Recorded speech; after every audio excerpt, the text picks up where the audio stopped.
Cette mère de famille se remémore la course effrénée du bus qui transportait sa fille. C'est justement sa fille, collégienne, totalement paniquée, qui a téléphoné à sa mère. Elle voulait l'avertir que l'autocar zigzaguait, heurtait des panneaux et grillait des feux.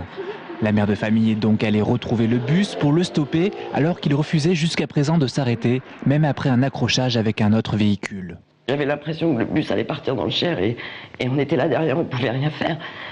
Donc on a continué à suivre le bus et dès qu'on est sorti d'Azé, on a pris la ligne blanche, on s'est mis devant le bus et là avec maman on s'est dit il faut faire ralentir le bus progressivement parce qu'on ne savait pas comment il était le conducteur, dans quel état il était. Donc ce qu'on ne voulait pas c'est qu'il arrive quelque chose au bus, donc on voulait qu'il s'arrête doucement. Après avoir fait stopper le bus et évacuer les 22 enfants, les gendarmes prévenus par les parents ont trouvé un chauffeur dans un état confus. Conducteur qui aurait perdu conscience tout en restant éveillé. Pour le moment, la piste de la crise d'épilepsie est évoquée, mais l'enquête attend les conclusions du rapport des médecins.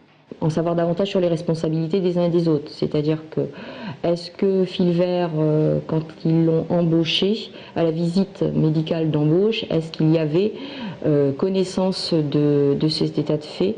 Est-ce qu'il avait un traitement qui figurait sur son dossier médical? C'est là-dessus qu'on veut pouvoir en savoir plus et savoir effectivement qui est responsable.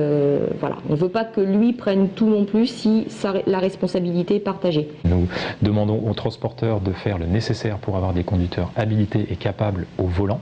Et puis en l'espèce, l'entreprise de transport nous certifie qu'il y a eu les 2 visites médicales conformément aux obligations légales avant de positionner ce conducteur à bord d'un autocar. Donc l'entreprise de transport a fait son travail aussi de son côté.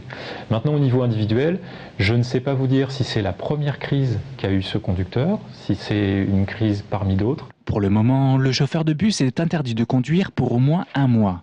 Une enquête a été ouverte par la brigade de gendarmerie de Montlouis pour déterminer les causes du malaise du conducteur. Elle a entendu les différents témoins et le chauffeur sera de nouveau auditionné dès que son état de santé le permettra.